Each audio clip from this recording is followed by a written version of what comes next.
મહુવા નગરના આંગણે સર્વાવતારી ભગવાન શ્રી સ્વામિનારાયણના મુખ્ય મંદિરનો આગામી 8 જાન્યુઆરીથી 16 જાન્યુઆરીના દિવસો દરમિયાન મૂર્તિ પ્રતિષ્ઠા મહોત્સવનું ભવ્ય અને દિવ્ય આયોજન થનાર છે. સંતોના સાનિધ્ય અને લાખો હરિભક્તોની વચ્ચે આ ધાર્મિક કાર્યક્રમ યોજાશે.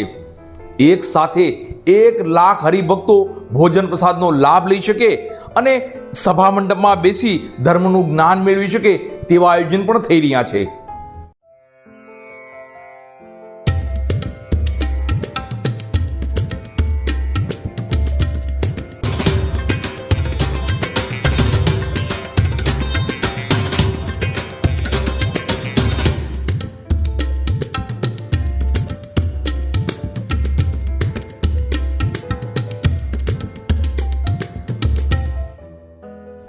સૌરાષ્ટ્ર પંથકની ધર્મનગરી મહુવા શહેરમાં આગામી 8 જાન્યુઆરીથી 16 જાન્યુઆરી સુધી શ્રી સ્વામિનારાયણ મુખ્ય મંદિરનો મૂર્તિ પ્રતિષ્ઠા મહોત્સવનું ભવ્ય અને દિવ્ય આયોજન થનાર છે.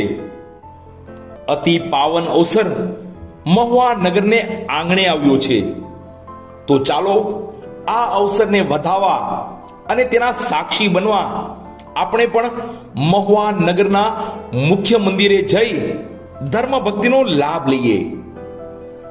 મહુવા શહેરની ભાગોળે અને એકદમ દિવ્ય વાતાવરણ વચ્ચે આછા ગુલાબી રંગના નકશીકામથી સુસજ્જ પથ્થરોથી ધર્મના સાક્ષી સાથે ભગવાન શ્રી સ્વામિનારાયણનું અતિ ભવ્ય મંદિરનું નિર્માણ થયું છે.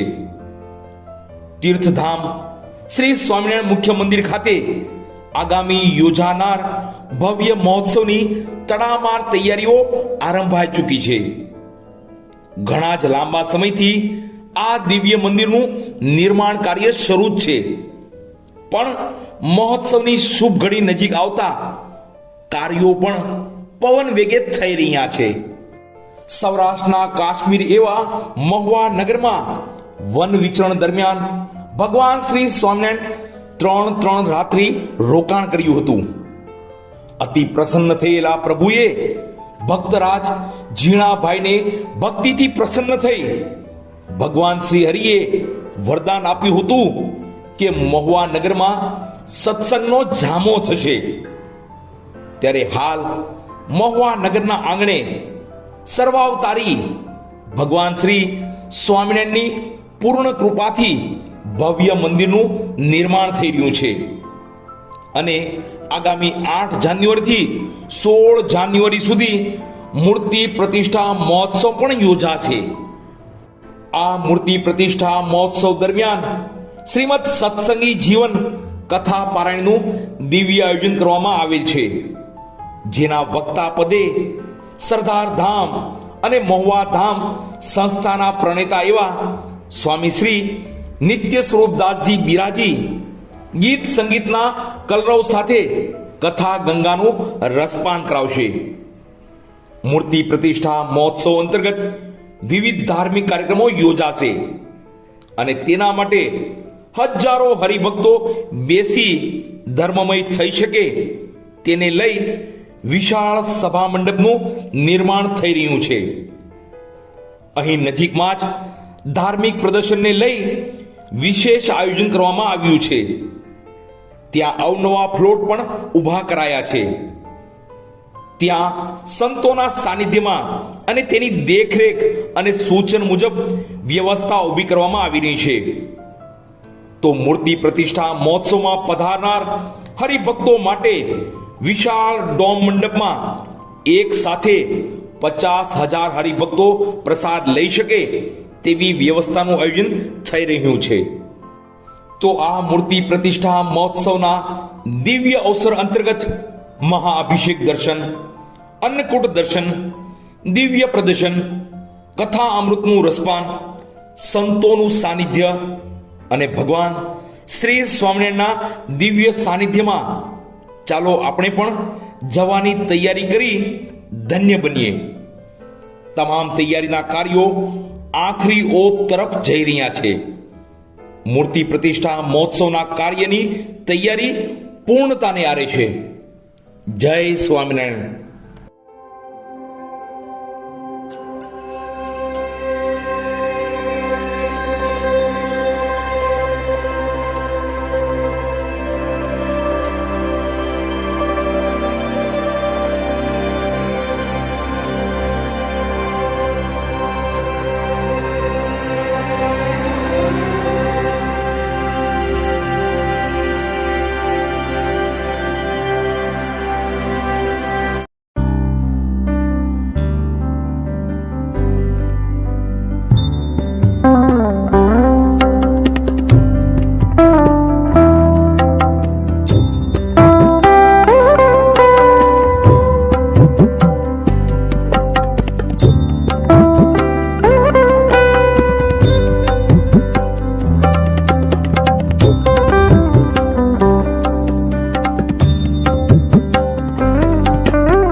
નમસ્કાર દર્શક મિત્રો, મહુવા શહેરમાં આમ તો સૌરાષ્ટ્ર પંથક છે ધર્મનગરી છે અને ખાસ કરીને મહુવા જે છે એમાં ધર્મના કાર્યક્રમો અવિરત ચાલુ જ હોય છે.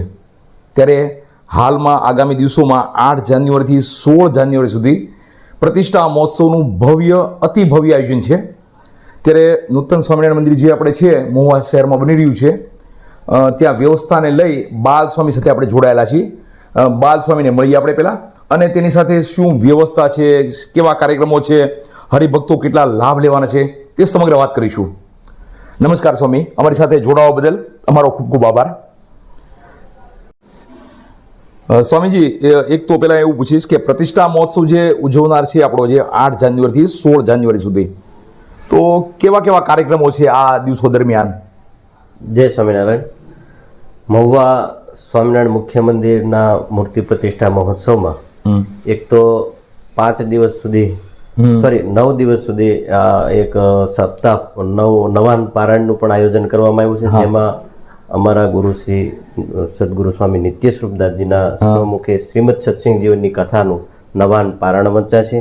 અલગ અલગ સંતો 1000થી વધારે સંતો અહીંયા પધારવાના છે આ મહોત્સવ દરમિયાન. તેમાં અલગ અલગ સંતોના વ્યાખ્યાન માળાઓ આવશે, અલગ અલગ ધર્મના સંતો મહંતો આવશે, એમના પણ દર્શન આશીર્વાદનો પણ લાભ મળવાનો છે. આ મહોત્સવની અંદર યજ્ઞશાળા, જે પ્રતિષ્ઠા મહોત્સવનો પ્રાણ કહેવાય એવી યજ્ઞશાળા 251 કુંડી કરવાની છે. ત્યારે એમનું પણ કામ આપ જોઈને આવ્યા છો, ચાલી રહ્યું છે. પ્રદર્શન આવશે ધર્મને અનુસાર. ધર્મના જે ભક્તો છે એને વધારે ને વધારે એમાં આસ્થા વધે એવું પ્રદર્શન કરવામાં આવ્યું છે.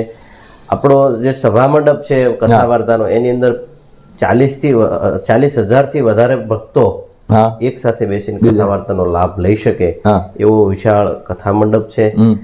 ત્યાર પછી ભોજનાલયની જો વાત કરીએ તો એક સાથે 1.5 લાખ ભક્તો ભોજન લઈ શકે એવી ભોજન વ્યવસ્થા પણ કરવામાં આવી છે. અહીંયા 12 ગામથી પૂરા ભારત અને પૂરા વિશ્વમાંથી એટલે NRI ભક્તો પણ આવવાના છે, જેના માટે અમે અહીંયા ટેન્ટ 2000થી વધારે ટેન્ટની વ્યવસ્થા, રોકાવાની વ્યવસ્થા, ઉતારા ટેન્ટ 2000 છે, એ પ્લસ પણ બીજી પણ વ્યવસ્થાઓ છે, એમ કરી અને 45,000થી વધારે ભક્તો એક સાથે નાઇટ રોકાઈ શકે એવી પણ અહીંયા વ્યવસ્થા થઈ છે. એટલે અહીંયા અલગ અલગ કાર્યક્રમો, રાત્રિ કાર્યક્રમો અલગ અલગ રહેશે. એટલે અલગ અલગ રીતે બધા જ ભક્તોને બાળનગરી આવશે, આનંદ મેળો આવશે. એટલે ધર્મ પ્રેમી જનતાને અલગ અલગ વિષયોથી બધી રીતે લાભ લઈ શકે, જેને જે રુચિ હોય એ રુચિ પ્રમાણે લાભ લઈ શકે એવી સુંદર વ્યવસ્થા 9 દિવસ સુધી કરવામાં આવી છે. ખાસ તો સ્વામીજી હું એ પૂછીશ કે જે પ્રતિષ્ઠા મહોત્સવ છે એ પ્રતિષ્ઠા મહોત્સવમાં ધર્મને લગતા જે મુખ્ય કાર્યક્રમો ક્યાં છે? પ્રતિષ્ઠાને લગતા મુખ્ય કાર્યક્રમોમાં તો એક તો યજ્ઞ કહેવાય, પછી વડતાલથી અમારા આચાર્ય મહારાજ રાકેશ પ્રસાદજી મહારાજ પધારવાના છે, એમના આશીર્વાદનો લાભ મળશે. એ પ્રતિષ્ઠા કરશે, એ પ્રતિષ્ઠાનો દર્શનનો લાભ મળશે. અલગ અલગ ધર્મના વિદ્વાન સંતો પધારશે, એના વ્યાખ્યાન માળાઓ, એના પ્રવચનો, આશીર્વાદનો એ પણ લાભ મળશે.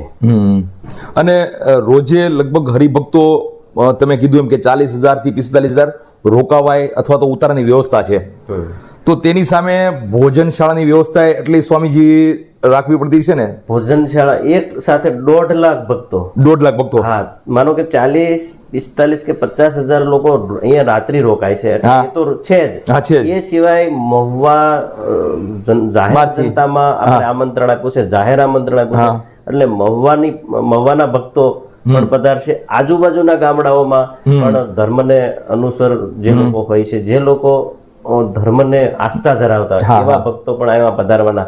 આમાં એવું નથી કે ખાલી સ્વામિનારાયણ ભક્તો આવશે, તમામ ધર્મના ભક્તો અહીંયા પધારવાના છે. એટલે નજીકના ગામડાઓ આવી અને જતા રહેવાના હોય છે. એટલા માટે જે રોકાવાની વ્યવસ્થા છે એથી 3 ગણી વ્યવસ્થા ભોજનની વ્યવસ્થા છે, એટલે એથી વધારે છે. એટલે જે લોકો રોકાશે એની તો છે જ. એ સિવાયના અહીંયા મહુવા શહેર તથા આજુબાજુના ગામડાઓના જે રાત્રિ રોકાણ નથી કરવાના, આવીને વયા જવાનું છે, એની પણ વ્યવસ્થા કરવામાં આવી છે. સ્વામીજી, મહુવા શહેરમાં જ્યારે આ મુખ્ય મંદિર બની રહ્યું છે, આવડી મોટી વિશાળ જગ્યા છે, તમને જે મહુવાની સંસ્થાઓ છે અથવા તો રાજકીય લોકો છે તેમનો સહયોગ મળ્યો છે, અને મેં સાંભળ્યું છે કે થોડા દિવસ પહેલા સર્વ સમાજની એક મીટિંગ પણ યોજાઈ હતી, તો એ વિશે અમને માહિતી આપશો કઈ? અહીંયા મહુવા શહેર છે એ બહુ બહારના લોકોને પણ જાણીને આનંદ થશે કે મહુવાની અંદર સર્વ સમાજ સાથે રહી કોઈ પણ કાર્ય હોય તો સર્વે સમાજ સાથે રહીને કાર્ય કરતું હોય છે. એ અનુસંધાને અમારા અહીંના કોઠારી સ્વામીએ એક અને મહંત સ્વામીએ એક આયોજન કર્યું હતું કે સર્વે સમાજમાંથી વરિષ્ઠ લોકોને બોલાવી, ગામના વેપારી વરિષ્ઠ લોકોને બોલાવીને એક મીટિંગ કરી હતી. તો એમાં લગભગ 500 ભક્તો આવ્યા હતા, જે એક સાથે બધા બેસી અને ચર્ચા કરી અને આ ઉત્સવ મહુવા શહેરનો છે એવું સમજી, એવું જાણી અને બહારથી આવનારા એ મહેમાનો છે એનું આપણે આગતા સ્વાગતા કરવું જોઈએ. એને એમ લાગવું જોઈએ કે અમે મહુવા ગયા તો અમારા કોઈ આદર સત્કાર કર્યો, આપણે ભાવનાથી ગામના તમામ જ્ઞાતિજનોએ, તમામ ધર્મના તમામ સંગઠનોએ, તમામ ટ્રસ્ટોએ સાથે મળી અને આ કાર્ય કરવું એવું અમને બાહેંધરી આપી અને સાથ સહકાર આપ્યો. અને અત્યારે પણ અમારી સાથે રહી અને આ ઉત્સવની પૂર્વ તૈયારીઓમાં તમામ ધર્મના ભક્તો સાથે રહે છે.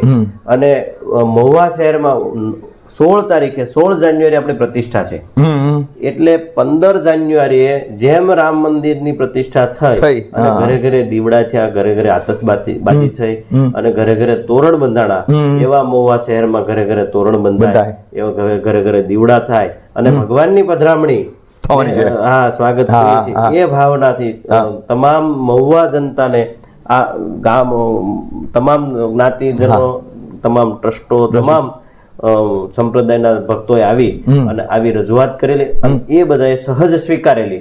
એવો બહુ જબરજસ્ત સાથ સહકાર છે. ત્યાર પછી આપે કીધું એમ એની નગરપાલિકા, એની રાજકીય જે સામાજિક સેવામાં જોડાયેલા તમામ ભક્તો, દાખલા તરીકે એના ધારાસભ્યો, એના સાંસદ સભ્યો હોય, એના ભાવનગર જિલ્લાના ભાજપ પ્રમુખ જે આરસીભાઈ મકવાણા છે, આ બધા જ તમામનો સાથ સહકાર અમને પૂરેપૂરો મળી રહ્યો છે. ધર્મનગરી મહુવામાં 8 જાન્યુઆરીથી 16 જાન્યુઆરી સુધી પ્રતિષ્ઠા મહોત્સવ જે ભવ્યથી ભવ્ય રીતે ઉજવવાનો છે. ત્યારે બાલ સ્વામીને આપણે મળ્યા, અહીંની વ્યવસ્થા બાબતે અથવા તો ભોજન પ્રસાદની વ્યવસ્થા છે અથવા તો ઉતરાની વ્યવસ્થા છે, તમામ માહિતી આપને આપી. સ્વામીજી, અમારી સાથે જોડાવા બદલ ખૂબ ખૂબ આભાર. જય સ્વામિનારાયણ. જય સ્વામિનારાયણ. જય સ્વામિનારાયણ.